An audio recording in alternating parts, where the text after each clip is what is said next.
Bonsoir à tous, édition spéciale ce soir consacrée au tremblement de terre qui a frappé le Maroc. Il était un peu plus de 23 heures hier. Lorsque la terre a tremblé, les images sont impressionnantes. Les secousses ont ravagé la province d'Alaouz dans le centre du pays. On compte au moins 1037 morts selon un bilan encore provisoire. On va en parler avec nos invités. Julien Donden, bonsoir. Bonsoir. Vous êtes responsable des urgences à Paris de l'ONG CARE. On va revenir avec vous évidemment sur l'organisation des secours et la prise en charge des rescapés. Également avec nous Pascal Bernard, bonsoir, sismologue. Vous allez nous expliquer si ce séisme est une surprise ou si on pouvait s'y attendre. Gauthier Ribinski est également avec nous, chroniqueur international. Bonsoir. Bonsoir. On va évoquer avec vous les enjeux, les aspects géopolitiques, les pays, la solidarité internationale qui s'organise notamment et la réaction des autorités marocaines face à ce séisme. Mais avant de vous donner la parole, on va prendre tout de suite la direction de Marrakech, une ville qui n'a pas été épargnée par le séisme. Jean-Marie Lemaire, vous êtes sur place pour France 24. Marrakech endeuillé ce soir, tout comme le reste du pays. Eh bien oui, comme vous le voyez, la nuit vient de tomber sur Marrakech, alors qu'un nouveau bilan vient de tomber. 1300 morts et 1800 blessés ont été annoncés.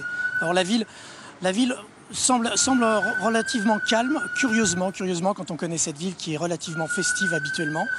On a été faire un petit tour tout à l'heure dans cette ville et c'est principalement sur la région sur la zone de la Médina que les plus grosses destructions ont eu lieu. L'épicentre du séisme se trouve à 70 km de Marrakech précisément. Est-ce que tous les villages ont pu être secourus? On sait qu'il y a beaucoup de zones difficiles d'accès là-bas.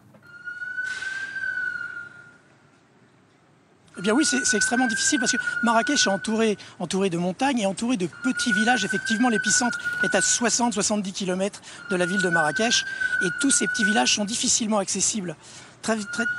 Ces villages sont difficilement accessibles, excusez-moi. Principalement il y a eu énormément d'éboulements et les routes sont bloquées par des pierres. C'est très difficile pour accéder justement à cette zone. Le plus gros tribut forcément a été justement sur ces petits villages. Merci Jean-Marie Lemaire. On entend effectivement cette sirène derrière vous. Je m'adresse pour commencer au sismologue Pascal Bernard. Est-ce que c'est une surprise tout simplement ce séisme? Est-ce qu'on aurait pu le prévoir, on aurait pu s'y attendre? C'est toujours une surprise, un séisme malheureusement. C'est une zone que l'on connaît sismique, donc de ce point de vue-là, ce n'est pas une surprise sur le long terme. Les géologues, les techniciens disent oui, c'est une zone montagneuse avec des failles qui sont bien identifiées. La géodésie donne finalement des mouvements très lents autour de ces failles, donc les roches se déforment lentement, et donc les séismes, ils sont rares. Mais les failles étant là, elles peuvent casser une fois tous les quelques mille ans, tous les 10 000 ans, et c'est ce qui s'est passé sur une faille suffisamment grande pour faire cette magnitude. Autrement dit, une faille de 30 km de long qui glisse de plusieurs mètres en 5 ou 10 secondes, qui envoie des ondes dans toutes les directions. Alors plus on est loin, moins on est secoué, bien sûr, mais dans la zone épicentrale, dans un rayon de 50 km, le mouvement était très fort et suffisamment pour détruire les habitations fragiles des villages et puis même quelques immeubles. Ce qui préoccupe, on l'imagine ce soir, les Marocains, c'est la question des répliques. Est-ce qu'il peut y en avoir? Est-ce qu'elles peuvent, elles aussi, faire des dégâts? Bien sûr, il y aura des répliques. Les répliques sont d'habitude de magnitude plus faible, généralement un point de magnitude en moins, donc magnitude autour de 6, qui peut être très destructeur. Si vous avez une petite ville et un magnitude 6 à 5 ou 10 km de là, la ville sera très, très touchée. Et donc, effectivement, il faut s'attendre à des répliques et donc, en fait, dormir dehors en ce moment. C'était ma question. Les recommandations, c'est de ne pas rentrer chez soi ce soir quand on habite au Maroc, dans les zones dangereuses. Même dans les semaines qui viennent. Tant qu'on n'a pas identifié la faille qui a cassé et quelles sont les zones de nouveau menaçantes. Parce que les répliques ne se produisent pas au hasard. On va vous donner la parole également, Julien Donden. Est-ce que vous avez des équipes, tout d'abord, déployées sur place?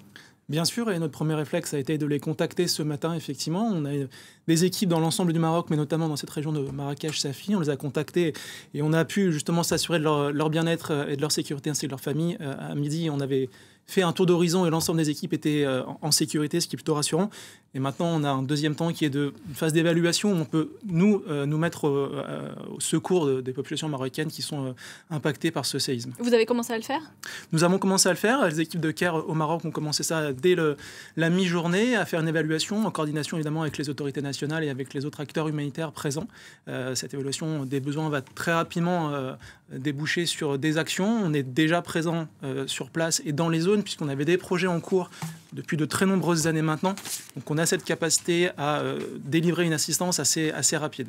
On va voir justement en images comment les secours s'organisent. Ils sont toujours évidemment à la recherche de survivants, alors que plusieurs villages, on l'a dit, ont été décimés au cœur du Haut-Atlas. Des images commentées par Éric Pelletier. Un engin de chantier pour éviter un nouvel éboulement, puis une progression, centimètre par centimètre. Les sauveteurs marocains tentent de rejoindre une personne prisonnière des décombres. Soudain, ce pied qui se met à s'agiter. La victime est encore vivante, mais il faut faire vite. L'urgence la nuit dernière. Dans cette petite ville à l'ouest de Marrakech, réveillée en sursaut par le séisme, puis le balai des ambulances en route pour l'hôpital. Des blessés graves, d'autres plus légers. Nous étions en train de travailler la nuit quand nous avons entendu le tremblement de terre. Nous avons couru dehors, mais le mur m'est tombé sur la tête. Près de l'épicentre, là où les dégâts sont les plus importants, les habitants recherchent des survivants. Évacuant les pierres à main nue. Les secours, eux, sont encore ralentis par les éboulements sur les routes de montagne. Au milieu de la nuit, cet appel poignant lancé par un habitant d'un village. S'il vous plaît, envoyez-nous des ambulances à Moulay Ibrahim. C'est urgent. Cet appel au secours doit atteindre tout le monde et être diffusé largement. S'il vous plaît, sauvez-nous. Au matin, les habitants réfugiés sur les hauteurs constatent les dégâts. Des trottoirs éventrés, des maisons effondrées. Dans cette ville devenue fantôme, des habitants hébétés. Sur la petite place, des couvertures pour recouvrir les corps. Ce champ, en contrebas, devient un cimetière improvisé. Pour atteindre ces zones reculées, les secours s'organisent au fil de la journée. Cet hélicoptère rapatrie les blessés prioritaires, à commencer par les enfants vers les hôpitaux. Voilà pour cette organisation des secours. Et on comprend que donc l'épicentre se situe dans une zone très montagneuse, dans des zones rurales. Est-ce qu'on peut estimer finalement que ça aurait pu être bien pire ? Je pose la question au sismologue Pascal Bernard. Cette zone rurale est peut-être moins habitée qu'ailleurs ? Oui, bien sûr. Si ça avait frappé à Marrakech, à une dizaine de kilomètres de Marrakech, le bilan était évidemment... On compte une dizaine de victimes à Marrakech pour l'instant. Voilà, donc on est loin. Marrakech est une grande ville et bon, le centre-ville vieux, historique, n'est pas très bien construit. Il a d'ailleurs un peu souffert, mais voilà, on est quand même très loin. La secousse était forte, mais pas destructrice au point que ça a été dans les villages avoisinant la faille principale. Mais se pose aussi la question de est-ce que ces villages avaient des constructions adaptées à un séisme ? Non, pas, non. Ça faisait probablement des millénaires que cette faille n'avait pas cassé. Et donc, non, il n'y a pas de mémoire d'homme de séisme aussi puissant dans la région. Gauthier Rybinski, que dit la loi marocaine sur les constructions antisismiques, justement ? Est-ce qu'il y a des normes sur place ? Oui, depuis, disons, la deuxième partie des années 2010, depuis 2016, il y a des normes extrêmement strictes au Maroc. Le problème, c'est de savoir après comment on les applique. Sur les textes, elles sont très contraignantes, très coercitives, avec la difficulté que vous signaliez à l'instant, c'est-à-dire que sur des bâtisses qui sont bien antérieurs à ce type de législation, il est compliqué de travailler. Alors, il y a pas 36 000 solutions. Il y a celle qui consiste à raser ces bâtiments et à en construire d'autres avec des normes, donc en suivant ces normes contraignantes, ou bien il y a certains travaux qui sont possibles mais extrêmement coûteux. Et puis s'ajoute à cela la manière, alors ce que les autorités marocaines dans les textes appellent de manière assez pudique, ils disent il y a ce qu'on appelle aussi le problème de l'autoconstruction. L'autoconstruction, c'est quand vous bâtissez de manière anarchique n'importe où, etc. Et puis, il y a le secteur aussi informel de l'immobilier. C'est la terminologie officielle. L'informel de l'immobilier, c'est effectivement les pots de vin, c'est la corruption. Alors, c'est pas forcément... bon, il y a un problème de la corruption au Maroc, c'est indéniable. Mais ce n'est pas forcément une corruption j'allais dire, mal intentionnée. C'est ça le problème d'ailleurs de la corruption. C'est le pire, c'est que c'est souvent, bon, écoutez, on va pas passer une nuit à discuter de tel ou tel plan de bâtisse. Allez, un petit dessous de table et puis on n'en parle plus. Voilà, c'est ça. Et c'est ça le danger, c'est qu'on mesure à un certain nombre de négligences les catastrophes qui en découlent. Et encore une fois, c'est vrai que les épicentre, on ne va pas non plus faire de la relativisation dans la mesure où il y a plus de 1000 morts, mais c'est vrai que si l'épicentre avait été plus proche d'une grande ville, on serait dans une catastrophe de bien plus grande ampleur. La question, moi je voulais poser une question à nos deux invités parce que c'est important pour la suite. D'après vos informations, aussi bien sur le plan sismologique que médical, est-ce que l'on a une idée du facteur de mortalité premier, c'est-à-dire est-ce qu'il s'agit de personnes qui ont été ensevelies par des éboulements de terre? Est-ce qu'il s'agit de personnes qui, comme le disait cet homme dans le reportage, a pris un mur ou un plafond sur la tête? Est-ce qu'on a une idée à l'heure qu'il est de ce qui a le plus gravement joué? À l'heure actuelle, nous n'avons pas ce type d'informations détaillées. CARE, qui mène des opérations maintenant dans toute la région, a beaucoup de participants à ces projets qui ont été impactés. La plupart des participants, et même des participants, puisque nous avons un focus assez important sur le soutien aux femmes dans leurs moyens d'existence, la plupart, une très grande majorité, ont vu leur maison détruite. Donc je dirais qu'effectivement, la question de l'habitat et la question de l'horaire, il était 23h heure marocaine, donc la plupart des gens étaient à leur domicile. Je pense que c'est cela qui a le plus impacté les populations. Est-ce qu'on a une estimation du nombre de personnes qui ne vont pas pouvoir rentrer chez elles ce soir, qui se retrouvent à la rue ? Alors, à mon niveau, je ne peux parler que pour ce qui concerne les activités de CARE, bien entendu. Ça se chiffre en, bien sûr, dizaines de milliers d'habitants à travers toute la région. On l'a mentionné, il y a beaucoup de petits villages dans des zones rurales, montagneuses, des personnes qui ont été extrêmement choquées par ce qui s'est passé, qui ont passé la nuit dehors, qui sont...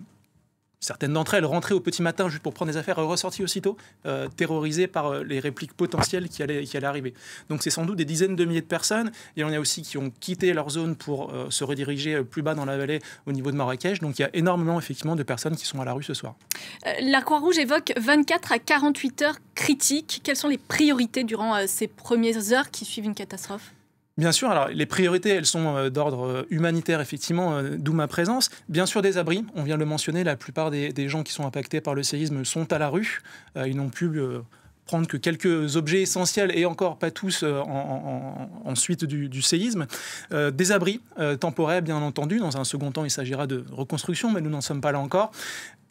Comme les personnes sont dans la rue, une assistance alimentaire, des kits alimentaires, de l'eau, bien entendu, pour tous les besoins essentiels qu'on peut avoir, pas seulement l'alimentation, mais bien entendu aussi l'hygiène, des besoins très critiques. Et puis aussi un soutien psychosocial. Je viens de le mentionner, les personnes sont traumatisées, une partie d'entre elles très fortement impactées.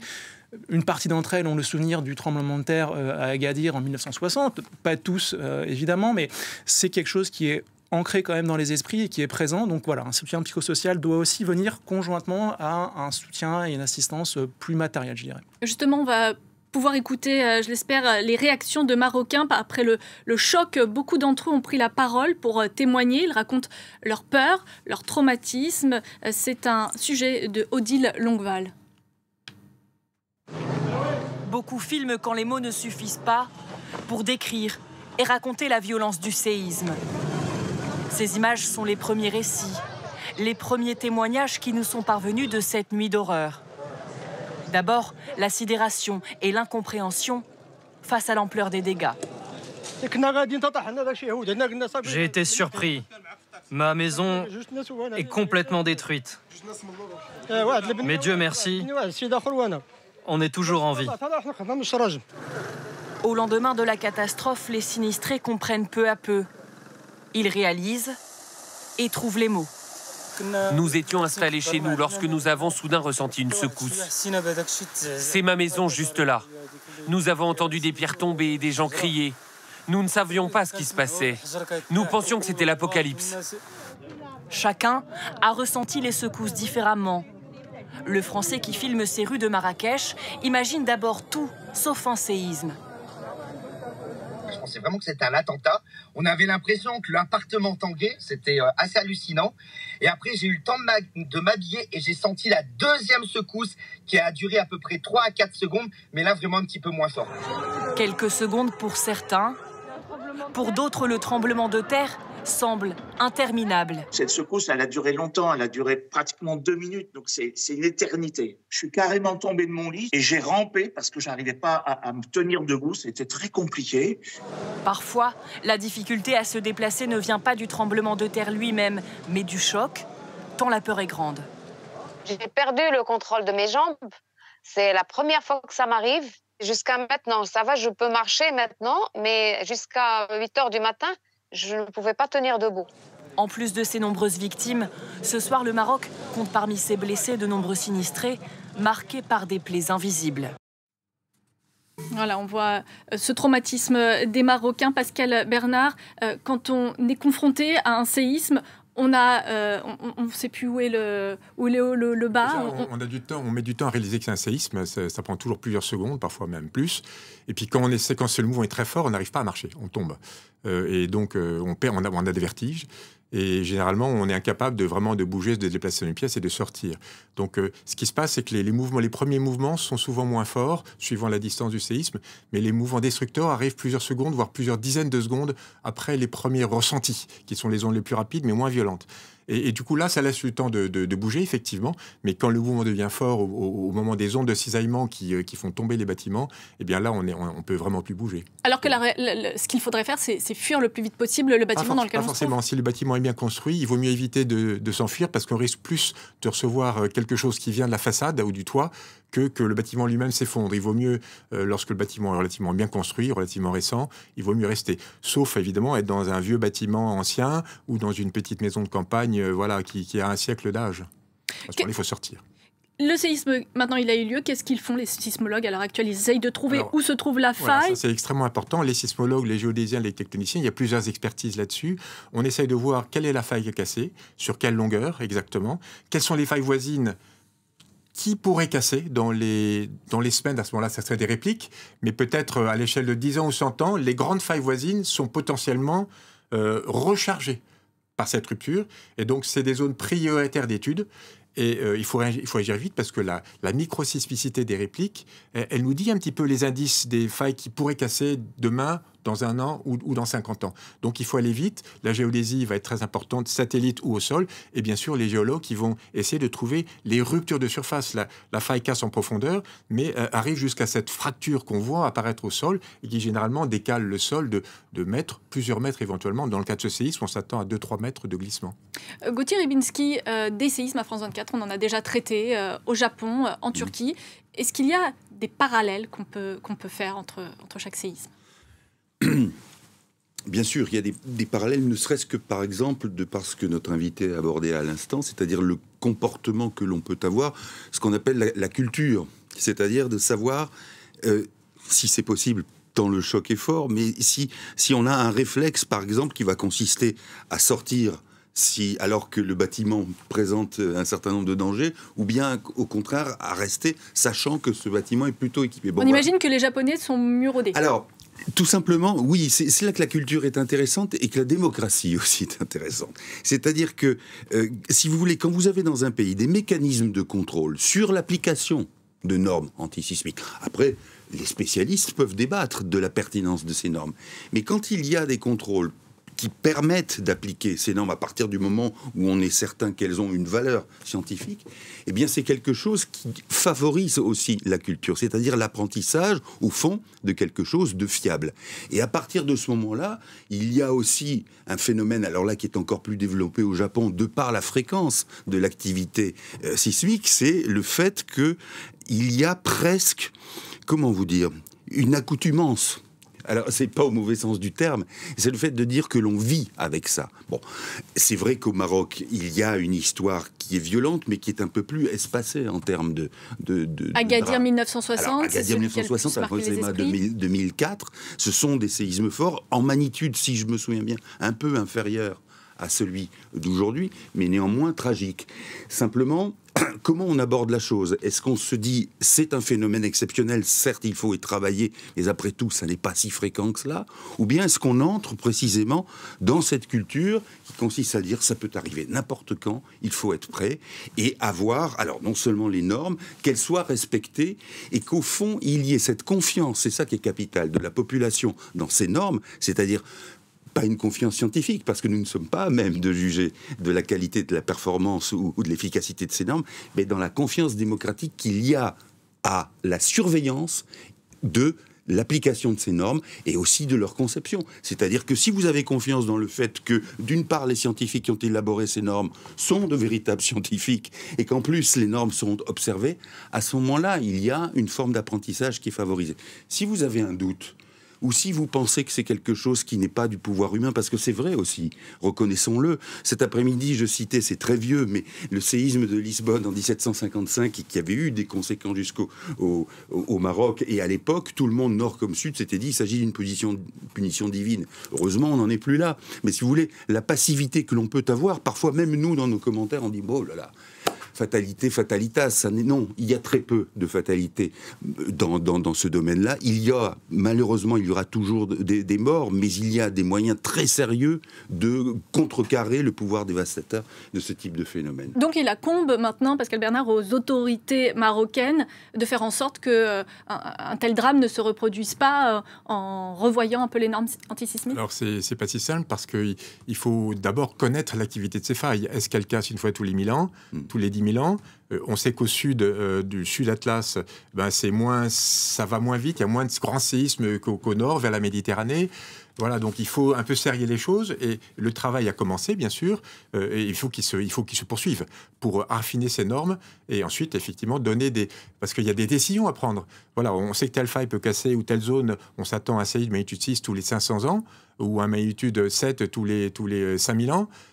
Qu'est-ce qu'on fait? Est-ce qu'on protège contre le séisme de magnitude 6 ou on protège contre le séisme de magnitude 7? Il y a des règles, il y a des façons de faire qui ne sont pas forcément les mêmes dans chaque pays. Et donc là, il y a tout un travail qui est fait dans beaucoup de pays, qui a commencé au Maroc. Mais la nouvelle donne, c'est que voilà, des failles très, très, très peu actives, comme dans ce Sud-Atlas, peuvent donner des grands séismes très destructeurs, magnitude 7. Julien Donden, responsable des urgences à Paris de l'ONG CARE, je précise.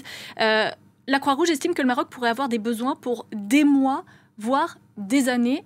À quel besoin fait-elle allusion?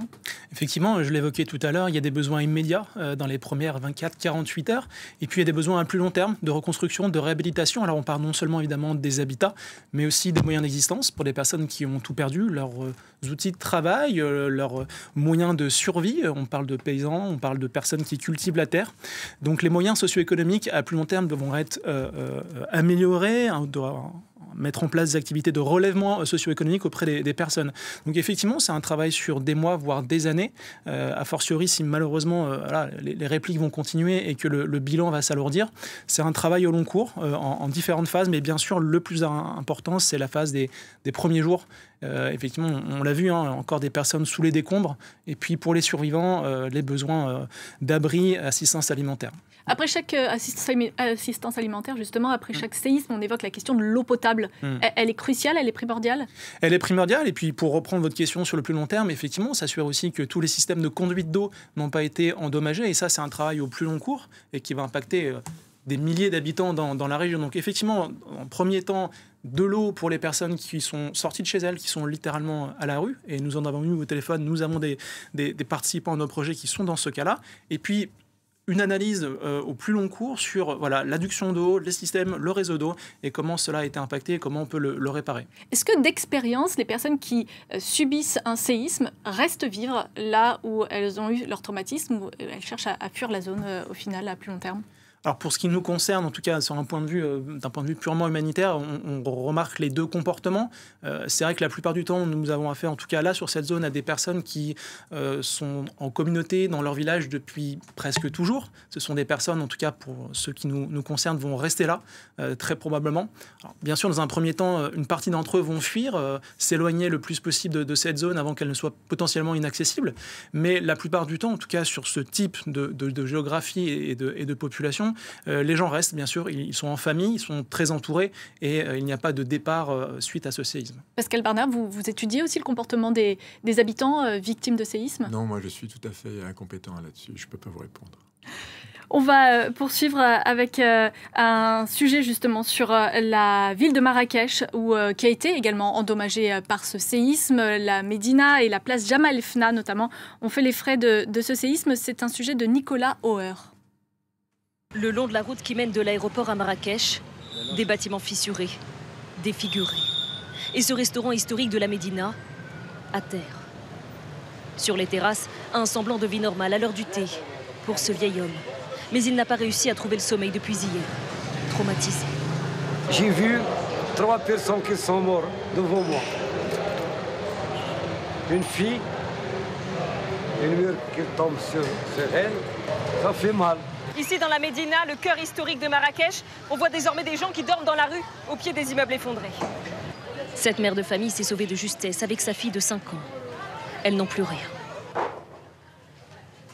Nous avons venu avec nos enfants sans chaussures, sans vêtements ici. On a passé toute la nuit ici. Les gens qui viennent nous donner tout ça, tous les vêtements.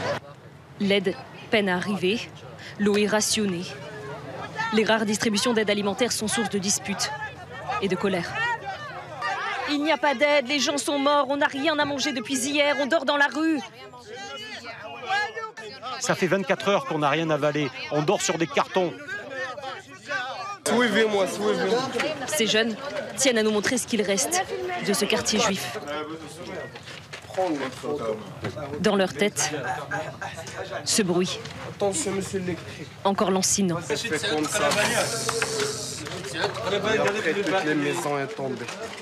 Au fur et à mesure que la lumière baisse sur cette place, on voit de plus en plus de familles s'installer à même le sol, sur des tapis. Elles tenteront ici, tant bien que mal, de trouver le sommeil. Voilà, et alors que ces images du séisme et des suites font actuellement le tour du monde, eh bien, la solidarité internationale commence à s'organiser. La France, notamment, a réagi. Le président français Emmanuel Macron s'est dit samedi bouleversé et il a proposé l'aide de la France. Gauthier, la réponse de la France est-elle à la hauteur? On sait que plusieurs régions ont par ailleurs fait des promesses de dons pour venir en aide au Maroc. Oui, on va voir. C'est fonction aussi des besoins, parce que si vous voulez, c'est assez rare, mais enfin, il ne s'agit pas non plus d'avoir une pléthore de dons qui seraient mal adaptés ou sous-dimensionnés. Bon. Simplement, sur le fait qu'il y ait une mobilisation, voilà, ça c'est au moins l'essentiel, c'est, j'allais dire, presque le minimum humain ou humanitaire, mais il faut l'apprécier. Le fait que la France se mobilise, c'est aussi parce que on considère qu'il y a une relation particulière qui est extrêmement conflictuelle, qui est une relation aussi parfois un peu on va dire, d'amour-haine, hein, avec le Maroc comme avec l'ensemble de ce qui a pu être soit le protectorat, soit la colonisation française au sens le plus large du terme. Là encore, c'est important qu'il y ait ce réflexe-là.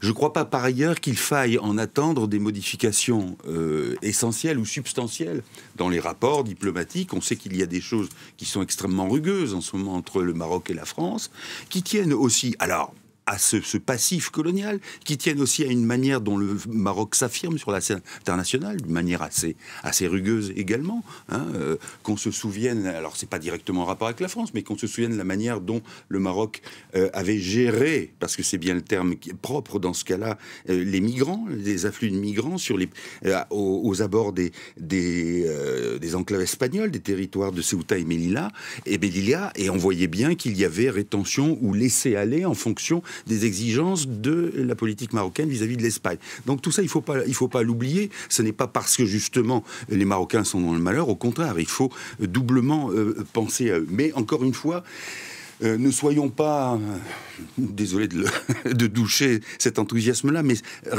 régulièrement, l'expérience prouve que ça ne modifie pas sensiblement les rapports, ça ne modifie pas non plus, on aura peut-être l'occasion d'y revenir, les rapports politiques au sein du pays. L'exemple le plus frappant que l'on a eu, c'était la Turquie, il y a moins d'un an, où beaucoup d'entre nous avons pensé que, vu la gestion non seulement chaotique, là on n'en sait rien pour l'instant, mais la gestion chaotique politique du gouvernement et du pouvoir de Erdogan, eh bien les élections qui approchaient allaient être fatales à ce pouvoir-là. Au contraire, et là, alors là, ça nous renvoie à d'autres choses, c'est-à-dire la perception que les gens, sinistrés ou pas, ceux qui sont vraiment dans le malheur ou ceux qui l'observent un peu plus loin, la perception qu'ils ont de l'action de leur pouvoir, du pouvoir politique, et la perception de ce qu'ils considèrent comme devant être fait ou pas, ou comme relevant de l'autorité politique, ou relevant éventuellement de cette fameuse fatalité à laquelle nous faisions allusion tout à l'heure. Alors à l'étranger, en tout cas,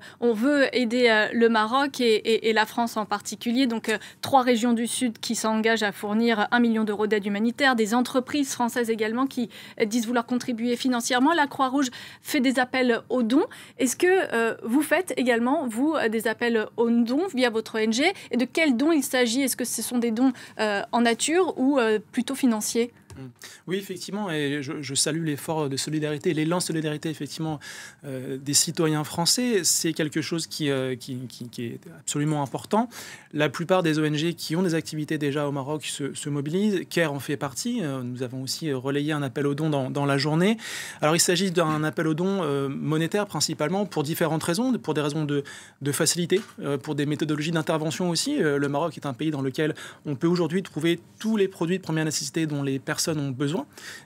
L'aide extérieure avec l'acheminement et l'approvisionnement extérieur prendrait un temps infini, en tout cas beaucoup trop conséquent, alors que les besoins sont prégnants maintenant, tout de suite, on l'a rappelé, dans les 48 heures.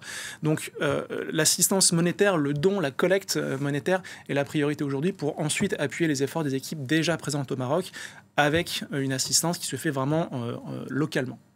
Il est 21h30 à Paris. On marque pas une pause, mais on va revenir donc sur cette information qui fait la une des journaux depuis hier soir, quand il était un peu plus de 23 heures lorsque la terre a tremblé au Maroc. Et on va tout de suite revenir en images sur l'ampleur des dégâts. Certaines zones ne sont plus qu'un champ de ruines. Ce sont des images commentées par Agnès Varamian.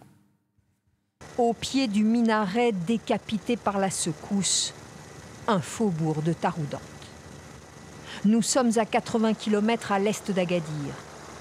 Et voici un impressionnant tapis de morceaux de murs. Les maisons en terre typiques de l'Atlas se sont effondrées. Là où il y avait des rues, ce sont des éboulis. Des volutes de poussière. Des habitants creusent à la pelle, ils cherchent des corps ou des survivants. Et quand le drone se rapproche, on distingue un homme inconsolable assis sur le pas de sa demeure en ruine. Un peu plus loin, des pompiers s'affairent dans ce qu'il reste d'une maison. Des soldats sont déjà arrivés sur place. L'armée, les pompiers et la protection civile quadrillent les quartiers, sans doute pour répondre à l'appel d'habitants qui recherchent les leurs. En route, de retour vers Marrakech, l'hélicoptère survole les alentours de Taroudant et ses amas de terre à flanc de montagne sur des kilomètres. Et on va tout de suite joindre Fatim Layaki qui se trouve à Casablanca. Vous êtes chroniqueuse. Bonsoir, merci d'être avec nous. Vous êtes à Casablanca où les secousses ont également été ressenties là-bas. Dans quel état se trouve la ville et les habitants ce soir ? Écoutez, je pense qu'on a eu peur. Hier, effectivement, on a ressenti les secousses, mais c'est surtout les images qui nous parviennent, qui nous sont parvenues dans la nuit et qu'on continue de voir de Marrakech, de la région, de Taroudant, d'Asni, d'Imlil, qui sont effarantes. Et on est encore dans cet instant-là, on n'est pas encore dans l'instant d'après d'analyser. Donc c'est beaucoup d'émotions.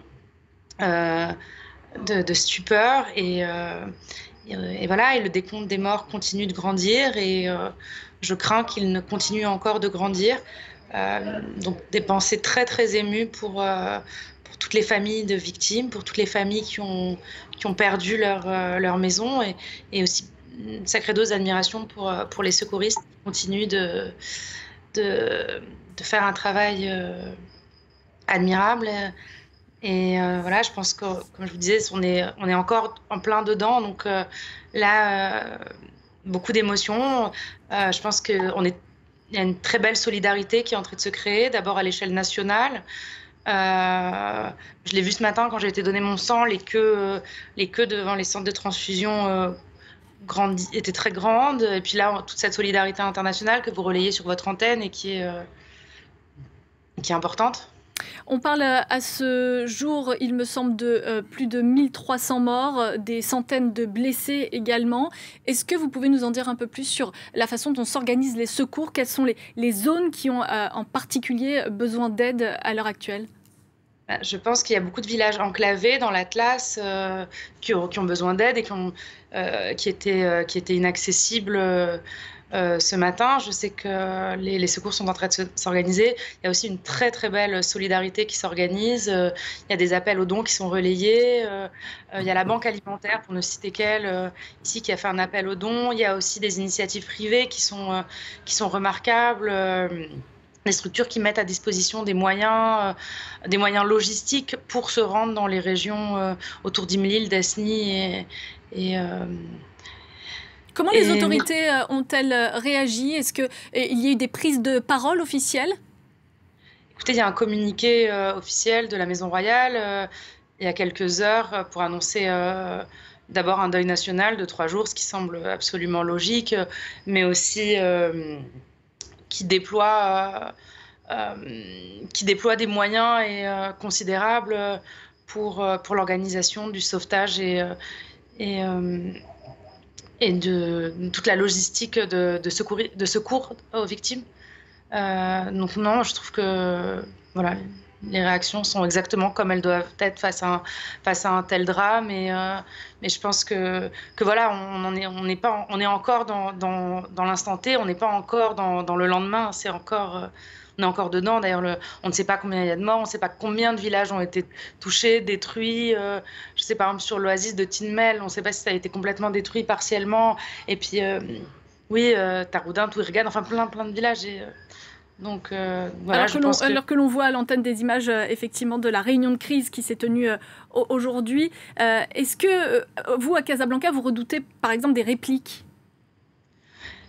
Écoutez, moi personnellement, j'ai décidé que non, que je me dis que même s'il y a des répliques, elles seront moins fortes, mais c'est peut-être ma méthode Coué de me convaincre. Et puis j'ai cru, enfin au-delà de ça, mais effectivement on les redoute, et surtout ce qu'on redoute, c'est de savoir combien de corps sont encore ensevelis sous ces murs qui sont tombés, encore combien de villages sont inaccessibles. Il y a le problème de l'eau qui va se poser, donc c'est plus, moi je redoute plus ça, ces détresses-là qu'une autre secousse. Je dis pas qu'elle va pas arriver, je suis pas sismologue, loin de là, mais moi je suis très inquiète de ça, de ces détresses, de ces villages enclavés, du manque d'eau, du manque d'acheminement, comment acheminer tout ça, dans quel délai, parce que je sais que le temps joue contre nous dans ce genre de cas, Merci. Donc, merci beaucoup Fatim Layachi pour votre témoignage, et on va se tourner tout de suite vers le sismologue justement pour savoir ce à quoi il faut s'attendre dans les jours qui viennent. Une réplique, ça arrive dans les heures qui suivent, dans les semaines qui viennent. Combien de temps avant qu'on puisse se dire c'est bon, maintenant la situation est stable? Alors les répliques, ça survient tout de suite, mais elles ne sont pas forcément ressenties. C'est des tout petits séismes, des toutes petites ruptures de petits morceaux de faille voisine, ou la faille elle-même qui n'a pas encore cassé à cet endroit-là. Et par contre, des grosses, oui, ça peut être... il n'y en a pas encore de fortes jusqu'à présent, mais il peut y en avoir une demain, cette nuit, de magnitude, comme je disais tout à l'heure, de magnitude 6, donc généralement inférieure, mais potentiellement destructrice dans un rayon de 10 km. Et puis ça va continuer, mais ça va continuer statistiquement en diminuant. Le 10e jour, vous avez en gros 10 fois moins de répliques que le premier jour. Et le 100e jour, vous aviez 100 fois moins de répliques que le premier jour. Donc voilà, ça, statistiquement, c'est ça. Mais ça n'empêche que, au bout d'un mois, vous pouvez avoir un second choc principal, et c'est rare, de magnitude supérieure à 6, rapprochant de la magnitude de ce qui vient de se passer, sur une faille voisine. C'est pour ça qu'il est très important que les chercheurs marocains et leurs collègues européens qui pourraient intervenir et les aider puissent identifier la faille qui a cassé et les failles voisines qui pourraient casser pour faire... et un séisme un peu équivalent, ou à peine moindre. Donc la probabilité est très faible, mais il faut bien l'estimer. Julien Donden, notre invité Fatim, évoquait sa crainte que l'aide ne puisse pas être acheminée de manière suffisamment rapide. On parle d'une zone montagneuse, rurale, avec des villages décimés qui sont difficiles d'accès. Comment on fait dans ces cas-là? Comment vous faites? Comment vos équipes vont s'y prendre pour pouvoir acheminer cette aide? Bien sûr, alors il y a des difficultés logistiques qui vont forcément voir le jour. On a vu des images assez terrifiantes et les routes sont très fortement endommagés, les ponts également. Donc il y aura vraiment des difficultés qui restent encore à identifier zone par zone. Ce qui est certain, c'est que l'ensemble des acteurs humanitaires se coordonnent. Une cellule de crise, au-delà de la réunion de crise, des cellules de crise ont été constituées au niveau régional dans ces entités administratives qu'on appelle les wilayas. Donc ces entités-là, cette entité avec aussi le Croissant Rouge coordonne la réponse et les acteurs humanitaires que sont notamment CARE participent à cette réponse. Donc il y aura vraiment une identification commune, en bonne intelligence, j'ai envie de dire, pour identifier les zones les plus reculées. Partant de là, il y a aussi une répartition qui va se faire en fonction, on l'a dit, des appels aux dons aussi, des capacités de réponse de chaque acteur. CARE aujourd'hui est présent dans un certain nombre de villages depuis de très nombreuses années. Donc ce sera bien sûr un accès préférentiel pour CARE, mais il y a bien sûr des réunions de crise qui coordonneront tout ce dispositif. On va également retourner au Maroc, cette fois retrouver Tayeb Hamdi, les médecins vice-président de la Fédération nationale de la santé. Bonsoir, merci d'être avec nous. Est-ce que vous êtes dans le dur du sujet en ce moment? Est-ce que vos équipes sont mobilisées pour soigner les rescapés puisqu'on sait qu'il y a des centaines de blessés? Non, je ne suis pas dans le dur de l'action actuellement, mais je suis en contact avec des amis, des confrères, des consoeurs qui sont dans l'action et qui gèrent la situation depuis Marrakech, qui a reçu les hôpitaux de Marrakech, qui ont reçu depuis ce matin des centaines de blessés graves notamment, qui continuent de recevoir malheureusement les blessés. Et c'est une course contre la montre, comme l'a bien dit votre invité, c'est une course contre la montre parce qu'il faut agir très très vite pour extraire les personnes qui sont sous les débris, pour les sauver éventuellement, pour intervenir chirurgicalement, pour parer aux lésions qui sont là. Sinon, autrement, chaque heure, chaque minute qui passe de plus, ça risque de conduire vers un décès, soit malheureusement, et c'est pourquoi d'ailleurs il y a beaucoup de cas graves, il y a beaucoup de décès, et on sait pertinemment que dans un tremblement de terre, généralement le pic des décès, le pic des cas graves, il n'est atteint que 72 heures après. Donc je crains, j'espère que les chiffres ne vont pas augmenter plus, mais l'expérience malheureusement dit le contraire, c'est que malheureusement il faut s'attendre à des chiffres plus élevés dans les heures à venir. Maintenant, le gros problème, c'est l'accessibilité. Les lésions sont graves parce que ce sont des maisons de demeure qui sont construites d'une manière traditionnelle, donc qui sont très très vulnérables, qui ne peuvent pas résister au tremblement de terre. Deuxièmement, ce sont des régions qui sont c'est une région montagneuse et si la langue française me le permet, je dirais très montagneuse. Il y a l'accessibilité, les routes, mais il y a aussi, ce sont des maisons, ce sont des demeures qui sont isolées. C'est 2-3 maisons par coin. Donc, arriver en équipe à ces lieux, à ces victimes, c'est une affaire qui n'est pas facile et malgré le déploiement de plusieurs, bien sûr, outils technologiques, des drones, de repérage, de communication, mais c'est une tâche qui est malheureusement difficile et donc il faut s'attendre, malgré les efforts déployés, il faut s'attendre à plus, malheureusement, de décès et de cas graves. Est-ce que vous avez des chiffres à nous communiquer sur le nombre de personnes actuellement prises en charge dans les hôpitaux, mais également le nombre de personnes qui se retrouvent aujourd'hui à la rue, rescapées, mais désormais à la rue? Le personnel qui est actif sur le terrain. Ah pardon, petit...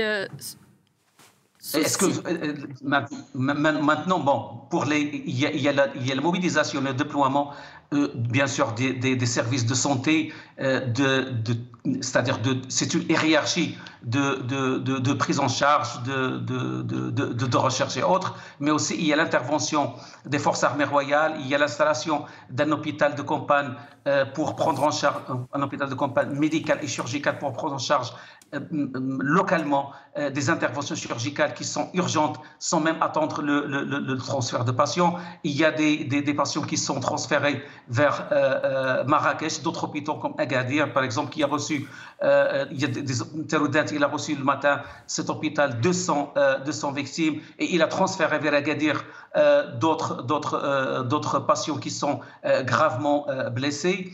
Marrakech a une offre de soins qui est quand même consistante sur le plan quantitatif, sur le plan qualitatif. Il y a un CHU, un grand CHU sur Marrakech, il y a un hôpital international privé, il y a un hôpital militaire, il y a des cliniques privées, sur Agadir également. Donc cette offre de soins permet d'absorber les premières demandes de soins, les premières demandes de prise en charge.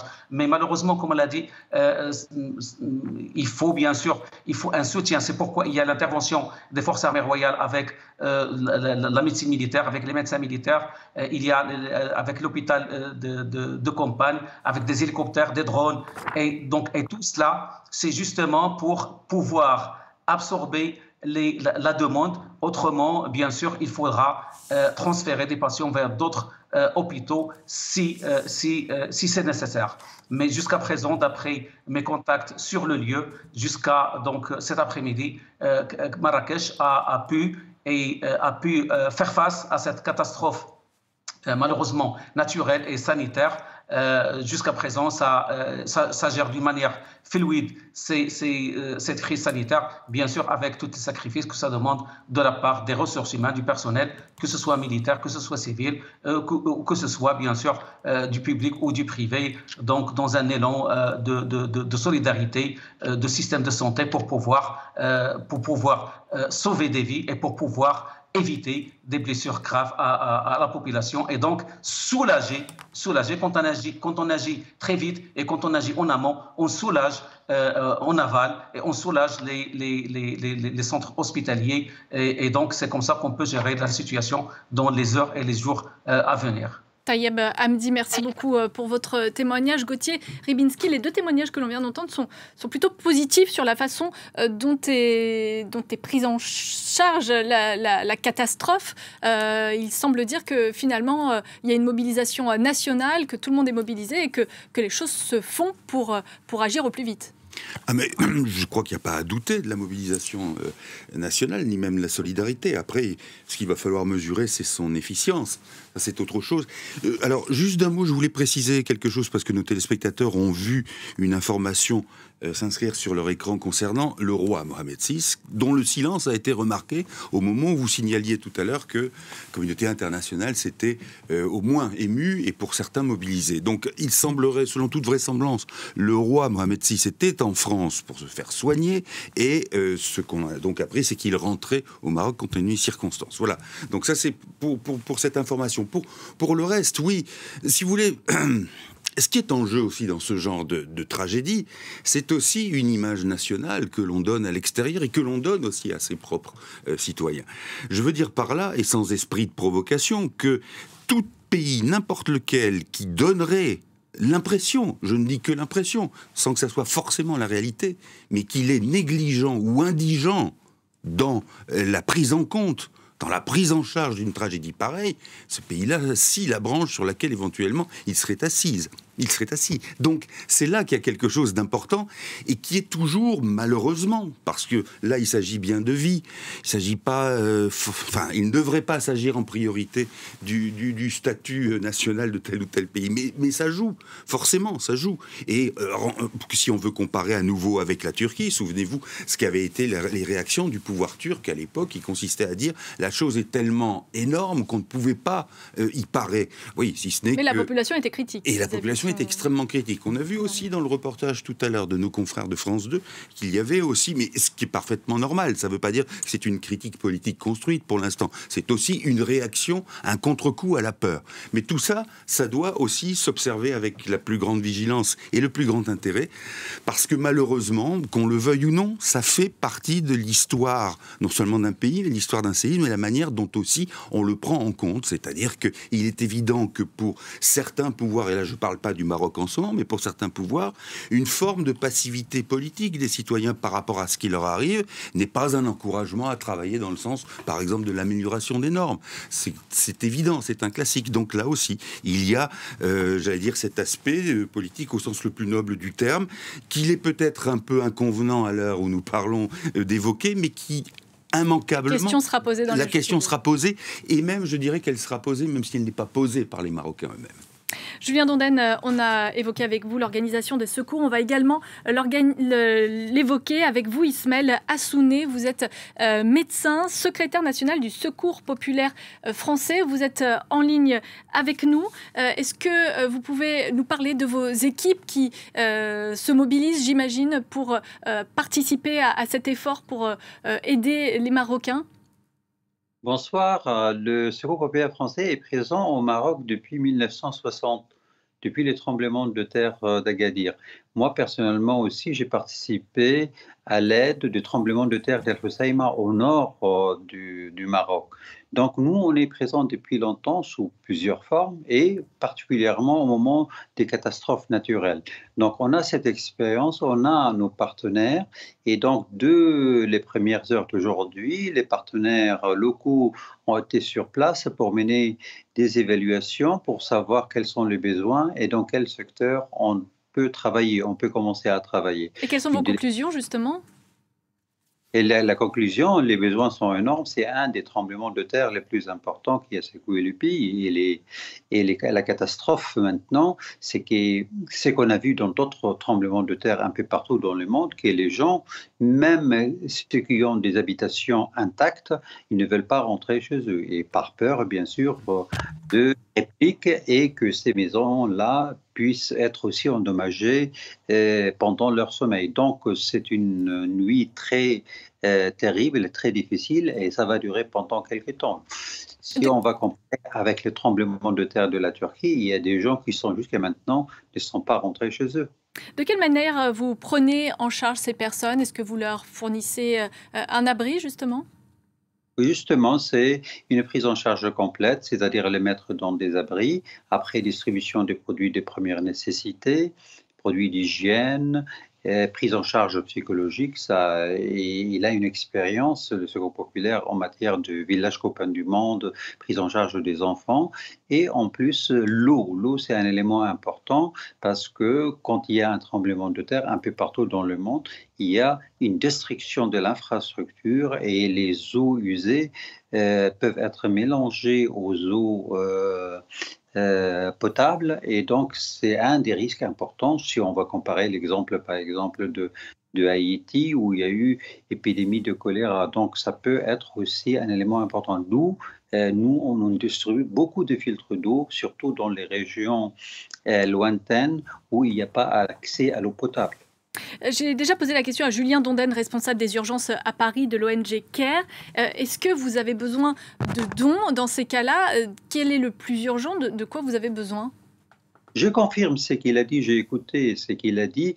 Les besoins sont simplement de dons financiers parce que sur place, on peut trouver tout et on évite toutes les complications de l'acheminement, du transport, des douanes, etc. et pour agir très vite. Donc, les besoins peuvent être trouvés sur place en fonction des besoins et en fonction de la spécificité de chaque région.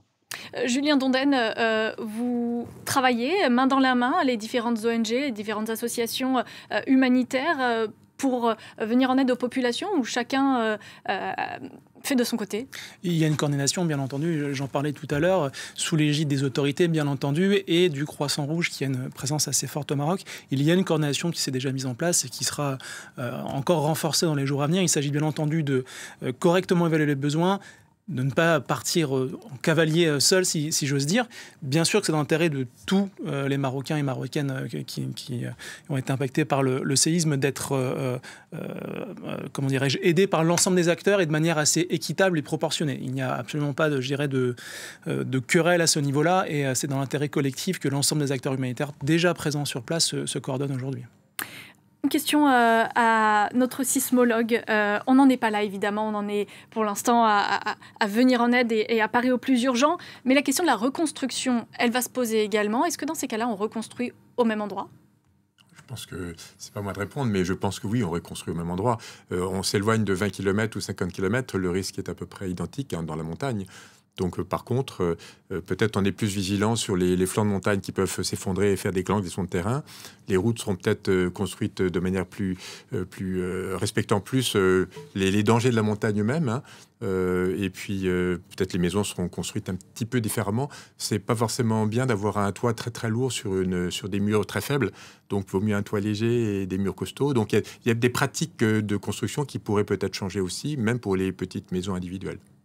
Merci beaucoup. Le mot de la fin à vous, Gauthier Reminski. Un commentaire Non, écoutez, c'est toujours compliqué de faire des commentaires par rapport à ce type de souffrance absolument insoutenable.